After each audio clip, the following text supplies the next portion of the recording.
Hi everyone, and welcome to Donnington Castle Model Railway.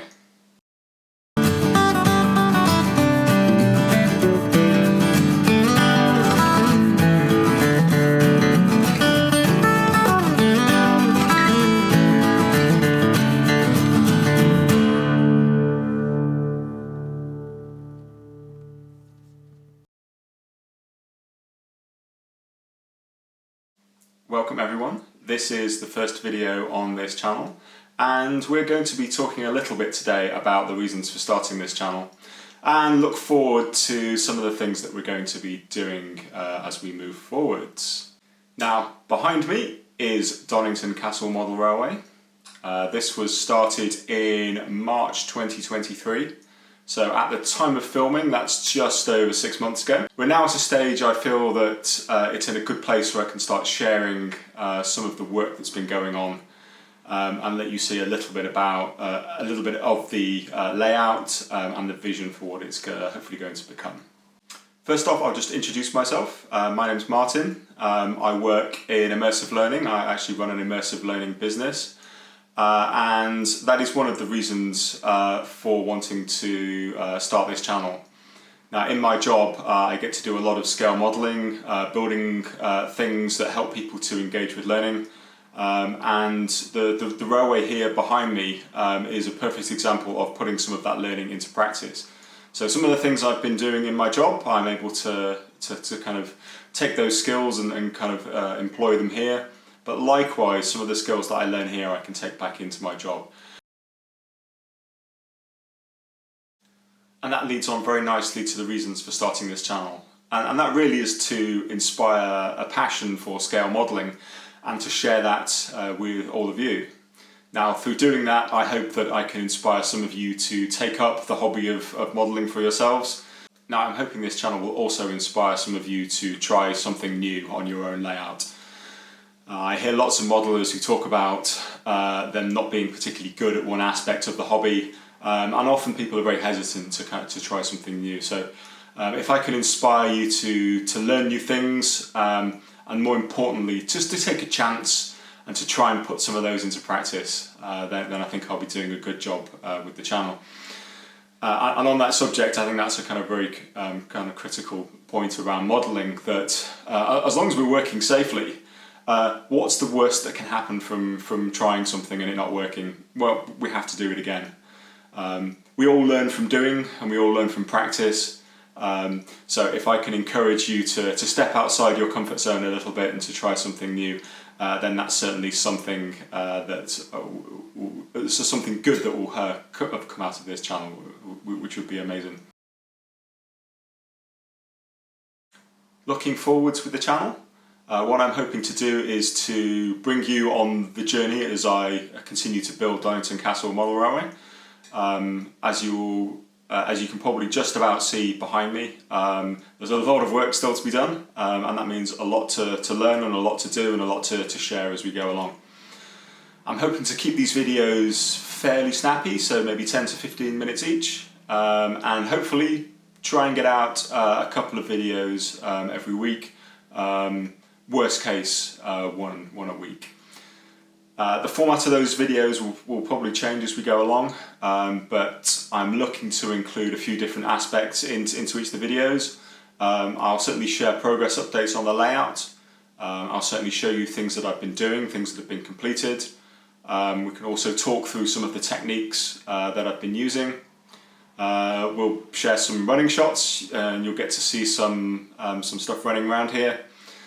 And also what I'm very much hoping is if you ask questions in the comments about the layout, that I'll be able to do some Q&A sessions to camera as well, to hopefully kind of add a little bit more detail to answers I'd be otherwise able to give in the comments. So please do share your thoughts, please do ask questions, and please do enjoy the journey we've got planned. Now, that's some of what we've got planned. Some of the things that I'm not planning to do. So there are probably a million videos on YouTube already about how you ballast track or how you do static grass. I've seen some really good videos out there, so I've learned from places like Chadwick Parkway, that model railway guy, Everard Junction, and lots of others as well.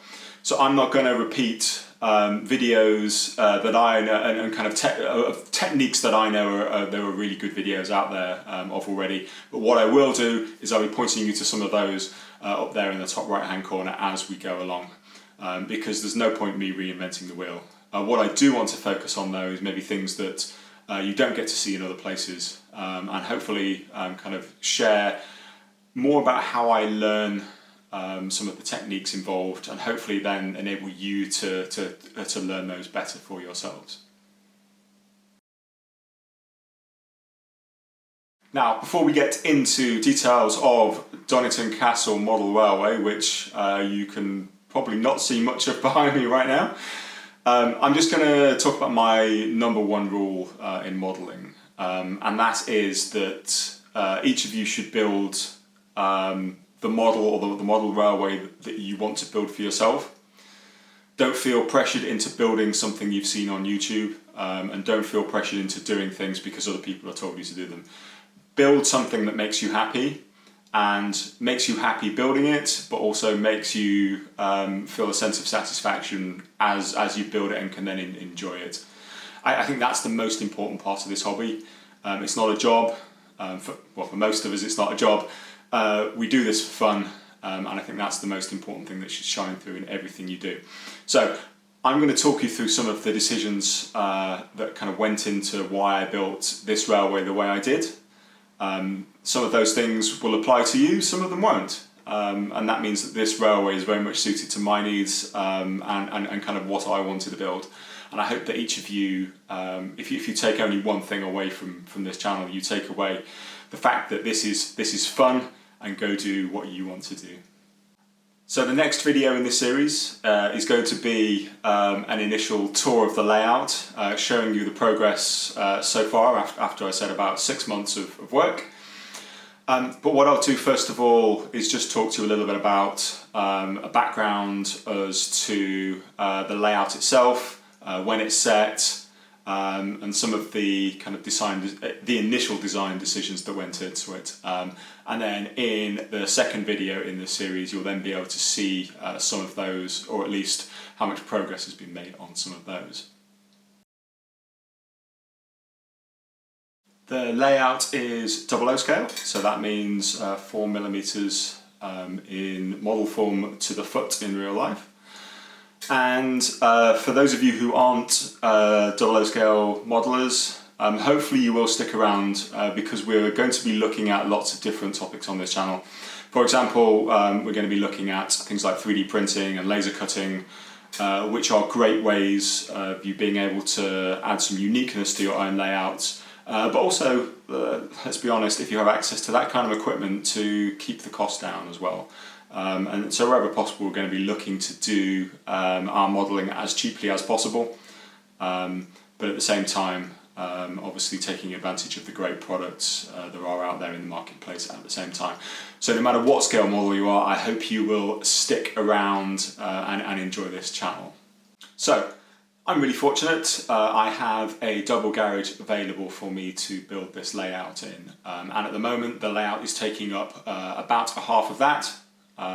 So whatever a double garage measures, divide that in two, and that's kind of pretty much the dimensions of the layout.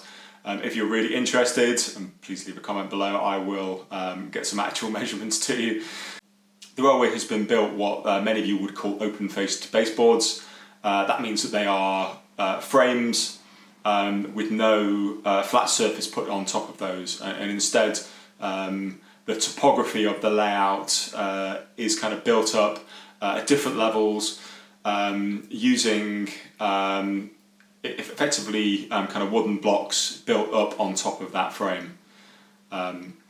Now, as we do a layout tour, you'll get to see how the baseboards have been constructed. They're all made out of pretty solid CLS timber, so hopefully those aren't going to be going anywhere for a long time. The railway is fictional. It's called Donnington Castle Model Railway because it's loosely based on the idea of a railway somewhere between the Great Western and the Southern. Now, somewhere fictional really, where these two railways come together is where you'll find this set. I myself am really fortunate to be a member of the Newbury Model Railway Club, and that's the kind of the local area that I've been working in my modelling recently. Indeed, for the club we've been building a layout of Lambourne, which you may get to see on the exhibition circuit at some point. So this layout will eventually feature a model of Donnington Castle, which is just north of Newbury. And that's kind of I guess the base inspiration for the layout. The layout primarily features a mainline styled on the Great Western. It's a 4-track mainline, as you'll see, and that comes together with a main route on the Southern Railway at the station on the layout. There is also a single-track heritage line. The thinking being that this was a previous broad gauge Great Western branch line, which was eventually converted to standard gauge, and then was axed in something like the 1960s, and has now been taken over by a heritage group. The real reason for having the heritage line, as we'll see, is it is entirely disconnected from the rest of the layout, meaning that we can flick between DC and DCC operation on that line. Now there are lots of old DC models in the family, and so that heritage line allows us to actually run some of those locos which don't have any other place to run. As you will see as we start doing a tour of the layout, you'll see that this is a DCC layout primarily. It's powered by Digitrax equipment, and as we start getting into some of the detail of the layout, I'll give you the opportunity to understand some of the rationale behind that, some of the advantages that brings, and also talk about some of the disadvantages as well. Now, the railway is certainly a compromise on a number of levels. As I said before, to me this is about creating a layout that's fun and enjoyable for me. So some of the design decisions that factor into that is that there's quite a lot of track compared to the space available.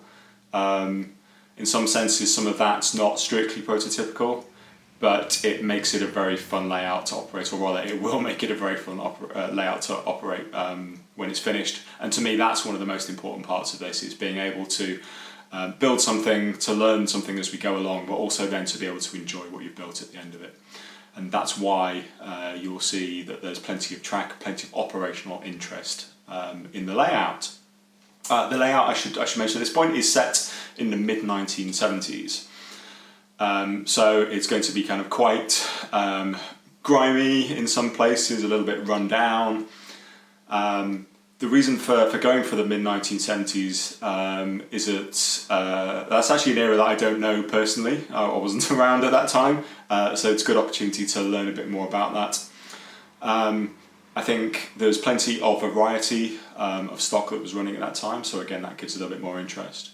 But also between kind of the mid-1970s and maybe kind of the mid-80s and even back to the mid-60s, very few things changed on the railway, and therefore if we want to have a steam running session or even kind of run some kind of sector liveried rolling stock on it, then those aren't going to look completely out of place either. So hopefully that kind of time frame gives us plenty of kind of opportunity to have fun.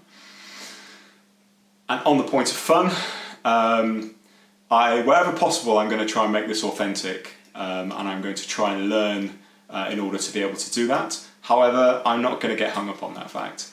There are some things about this railway that are going to be there because I want to do them, and again that kind of goes back to rule number one: build the railway you want to build. And I certainly want people to look at it and to be able to understand kind of where it is in terms of time and place from that. But if there's something on it that's maybe a little bit earlier in that era or a little bit later, if there's something from another part of the country, for example, then who cares? Just go with it. It'll have been done for a reason, quite probably, and hopefully you'll kind of also enjoy some of those little bits that we'll kind of see as we go forwards. Okay, I'm going to leave things there for today. That's lots of talking, but hopefully I've given you a good sense about what the layout is all about and what this channel is going to be all about. And I hope you'll stick with me and with the rest of the audience as we continue through this journey. It's certainly going to be a lot of fun. Now I'm going to leave you today with some running shots. Those are going to be running shots from the one part of this layout that is getting close to being finished in terms of the scenics and the detail. Still not there yet, but hopefully it will give you a little sense about kind of where we're going. It's a small section of the heritage line, and to kind of pay homage to the name of this channel, the first loco you're going to see running on there is Great Western Castle class Donnington Castle. So I think that's only kind of fitting way to start the running sessions on this channel. And if you're lucky, then you might get to see a couple of extra bits of rolling stock. Not all of them will be eventually running on the heritage line, but as I said, let's just have some fun and give you a sense of what kind of things are to come in terms of running sessions on the layout. So thank you very much for joining us today. Please do come back and join us in the next episode. To do that, please do click on the bell icon so you can subscribe and be notified when new videos come out. And of course, if you like the video, please do click that thumbs up. That really helps us get this message and this channel out to the people who might enjoy it. So it's really important. If you can do that, that would be amazing. Okay, right, I will see you in the next video where we will start to take a little bit of a more detailed look at the layout, and I will leave you with some running shots. Goodbye.